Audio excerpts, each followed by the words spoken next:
One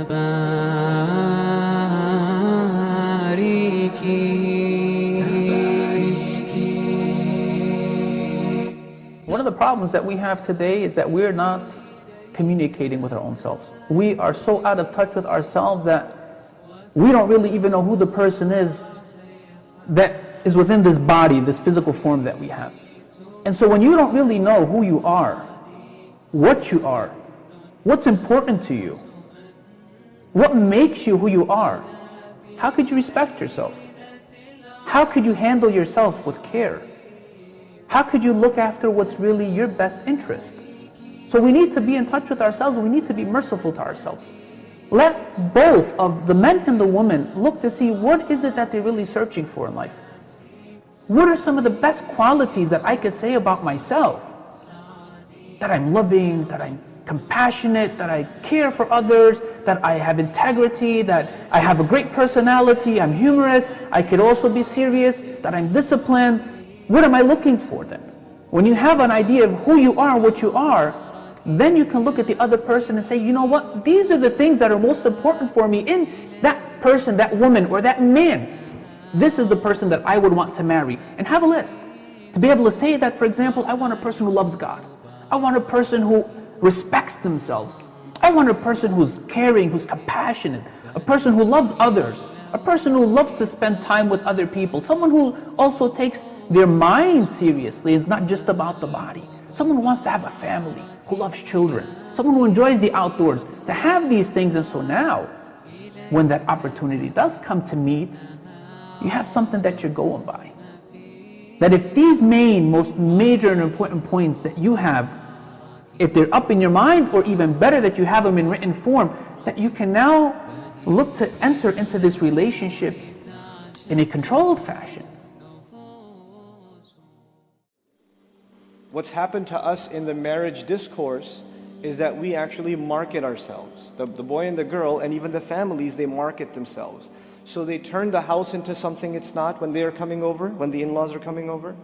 They turn themselves and their conversations into something that aren't genuine. That's not really a representation of who they are. How many families would come and say, we had no idea they were like this. We had no clue who we were dealing with. They were completely different people before. And this kind of scamming, which you would think would happen in the sales industry, is actually happening in the institution of marriage. And that's a crisis, as a matter of fact. Some of the more, I guess, forward-thinking families that aren't as conservative, quote-unquote, they say, okay, no, let the boy and girl talk to each other. Let them email one another, let them have a few conversations. But at this point, both of them are so, blind, and they're so interested in just getting the celebration and the new dress and the gifts and all this stuff. They're so caught up in the hype and all the congratulations they're getting and all the phone calls and text messages that even when they talk to each other, it's actually empty fluff conversations. And they see what they want to see in the spouse. They're not able to have an intellectually sound conversation because, the eye of love can't see. You're already infatuated with the idea, so you have a hard time seeing any flaws. And that infection actually lasts a little bit longer even after marriage, for the first couple of weeks. You can't see any flaw in your spouse. Even the way she sneezes you, it's amazing. SubhanAllah, Allah really made us for each other. But then it starts wearing off and reality starts setting in. How come you never told me this or that or the other? I didn't realize you're this way or that way or the other way, So first, my encouragement to the families and to the young people that are looking to get married is to be mature in this process. Then the other thing I want to talk to is the elders, specifically the elders in our communities.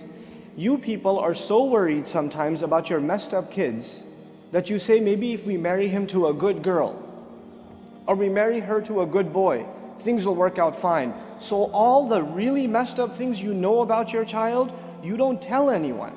You don't tell even the family that you're dealing with, and you keep it hidden as best you can, because if they found out, they wouldn't marry your child. And on top of that, of course, you're suffering from some kind of schizophrenia in which you tell yourself the lie so much that we have a good boy that you start believing it yourself. And in the face of reality, your child is coming home, that's not a child, it's a man. your son is coming home at 2, 3 in the morning. He can't even stand up straight. Oh, he must have been making tahajjud. The tafsir seminar must have been late. Or, come on. A lot of times our parents know that the young man has a drug problem. He's got an alcohol problem. He's got a clubbing problem. And this is the reality of like the lack of foundation in many marriages. But I am saying, look, there's a reason these kinds of things are happening. And there's some really fundamental realities that we're choosing to close our eyes to, that we can't afford to anymore for the sake of our own sons and our own daughters.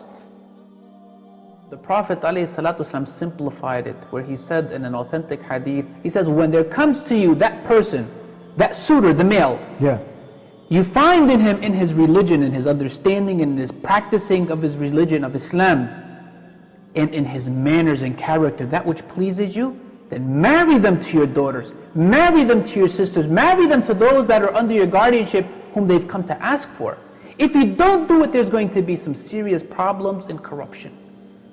That's how simple. He didn't say if there comes to you the doctor, the engineer, the businessman, that if he has this much money, or that if his age has to be like this or like that. And understanding the issue of deen, naturally the person's going to have to be mature. He's going to have a sense of responsibility and accountability and discipline. He's going to have to be physically also mature. And there's going to also need to be that sense of having, the finances to take care of a family. But the main thing to understand is that all of that complements itself. It's not that the main thing we're looking for is to see what type of money he has so that he can treat my daughter like a princess. It's not about that. Islam kept it simple. The person's belief, their practice, their righteousness, and it's backed up in their manners. And that second part is very important. Because it's not about a person saying that they're practicing and they look like they're practicing, whether it's the male or the female. But in their speech, they're sour, in their personality, they're ugly. It's got to be that the two are together, really fortifying that you really are a believer, and it shows in the way you live your life. Well, in Islam, there's nothing to actually say that you have to first complete your college education and go into grad school and have finished up this career or that career before you get married. There's nothing in the Quran or in the Sunnah saying you have to first go to college before you can get married. Naturally, to have an education is very highly encouraged in Islam, and actually it's something that's a fundamental teaching in Islam. To be ignorant is not at all praiseworthy. It's on the opposite scale of being something that's highly discouraged. But at the same time, our brothers and sisters who want to go ahead and get their education and become successful people in this world, they need to balance things out. What is it going to mean for me if I delay marriage for another 4 years, another 8 years, when I turn 30-something years old, and then I'm going to look to want to try to settle down?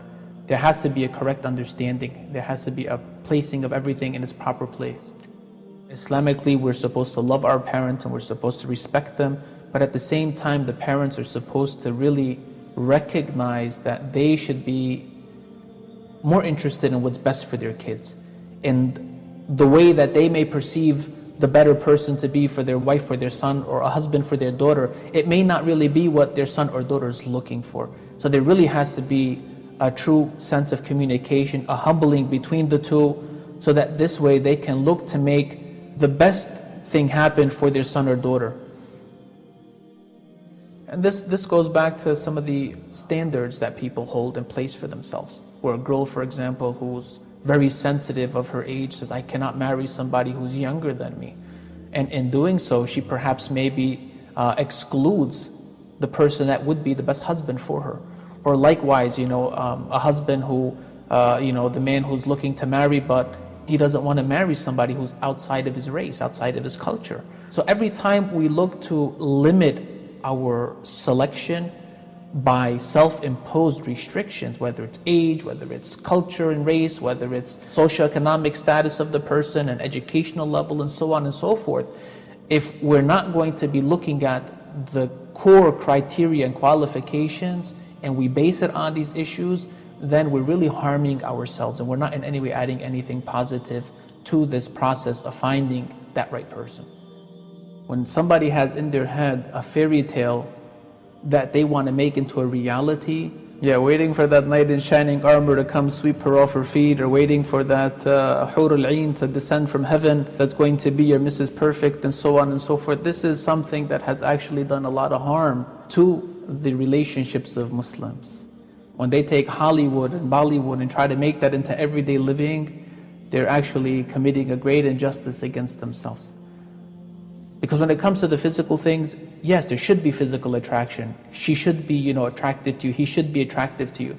But to, at the same time, look to have the best of all these different qualities in a person. So we need to really look to put things back into a proper perspective if we're going to look to try to really be true to ourselves, and at the same time have a fulfilling relationship with whoever it is that this marriage is going to take place with. Love is a quality that is from Allah Azza wa Jal, as His name is Al-Wadud, the most loving, the most loved. And the Prophet ﷺ, may Allah's peace and blessings be upon him, he taught us, marry the women that are both loving and that will bear many children. So to find that wife and that husband who are going to be loving and are going to have those qualities, it's from Islam. But let's understand it in the proper context. It's not that you're going to have this person just from the beginning, you're going to feel this love that's going to sweep you off your feet, and that you're going to have this romance and passion the way that, whether it's movies or romance novels, the way that they portray it. That's really, in essence, the other L word, the four-letter L word, and it's lust. It's not really love. There's a big confusion between the two. Love in Islam is a required quality, and it's one of the things that Allah subhanahu wa ta'ala, that He says in the Quran, from His miraculous signs is that He has created for you spouses just like yourselves, and that He has placed between the two of you love and mercy. So these are qualities that we need to have, but at the same time we need to put them in the proper perspective and understand it's not lust. It's not falling in love with the person's complexion and how handsome he looks, or how beautiful in her body shape and things of that sort. Love is a quality that really, through the relationship with time, after truly getting the ability to know one another and having the relationship established on the right principles, that's something that exists, but it's further nurtured and cultivated, so that it truly blossoms to what it needs to be through that relationship of marriage. There's fear within these individuals that's preventing them from taking that step. And that's the thing, they have to make that active decision. If they're making dua to Allah, they need to then allow Allah to guide them in the right direction. And part of that right direction is looking to have clearly what you're looking for, and then looking to get the proper methodology of finding that person. Get your family, your friends. And these things, honestly, when it comes to the cultures of different Muslims, these are some of the conflicts that take place, because normally in the countries back home, it's something that a lot of times there's still people that their parents are deciding for them who they're going to marry. We as parents, sometimes we expect our children to listen to us, but we are unreasonable. We don't want them to marry someone for some silly, un-Islamic reason. And then we force them to marry someone whom they are not supposed to be marrying. Daughter tells you, Dad, I'm not happy. I don't want. You say, you have to. You don't know how much goodness they've done for me. Believe me, if you have imposed on your child that she marry someone whom she does not want to marry, you have committed a sin. And this is one of the reasons why the divorce rates are so high. And with us, we don't like to listen to advice. When it hits us, and it hits us hard at home, we still don't like to listen to advice. When it comes back to haunt us, we say, oh no. Definitely, in order for someone to get married, they need to be stable. Why? Because you're now moving into a different stage of life. It's no longer you worrying about yourself or maybe living under the roof of your parents. This is now you starting your own family. And to do that, there has to be certain prerequisites, certain qualities and qualifications that are needed from both the brother's side and from the sister's side. And part of it is the financial, that you need to be able to take care of the basic needs. In general, if we're Muslims who are looking to try to fulfill our innate needs of marriage and companionship, and we want to do it according to what Islam teaches us, but there still needs to be that ability to make sure that you can take care of the basics, so that you're not getting married today and then breaking up and divorcing tomorrow because you don't have money to pay for an apartment, or to keep paying for the apartment, or for bills or things of that sort. I'm not talking about luxuries of buying fancy furniture and jewelry and things of that sort, which are materialistic luxuries, which aren't real basic needs. And so this is one of the things that really needs to be put into proper context, and hopefully it's understood by our brothers and sisters. The high dowries. The dowry, the mahar, basically the gift that is given to the wife by the husband. Sometimes you'll have the illusion that you're actually purchasing the person instead of actually marrying them. And that's just the dowry. And then you add on top of it all the other financial requests and obligations and burdens of jewelry and furnishings of an apartment and home and this and that, and the ceremony itself, it's just mind-blowing. Today, when you want to get married, first thing you do is you ask the man, what do you have? What type of a job do you have? What car do you drive? Do you have a house? How much is your salary? What figure do you have? If not, we fight with the daughter and say, not this man. He's not good enough. Our fathers or grandfathers, when they got married, they were much happier than we are. And they married those who had absolutely no house, no shoes sometime. They were just honest, upright, pious people. And they were people who, the fathers of the girls knew that this person is so honest and so responsible that he will look after my daughter, even if he doesn't have something right now. But he's a responsible man. So they let them get married. They were happier than those in our generation who look for money prior to you getting married. So how is it you will only be married at the age of 40, my beloved brother, because that is when you will own a house? Those who choose to look at wealth and wealth alone, and status in society and status alone, a lot of the times they doom their daughters into great depression.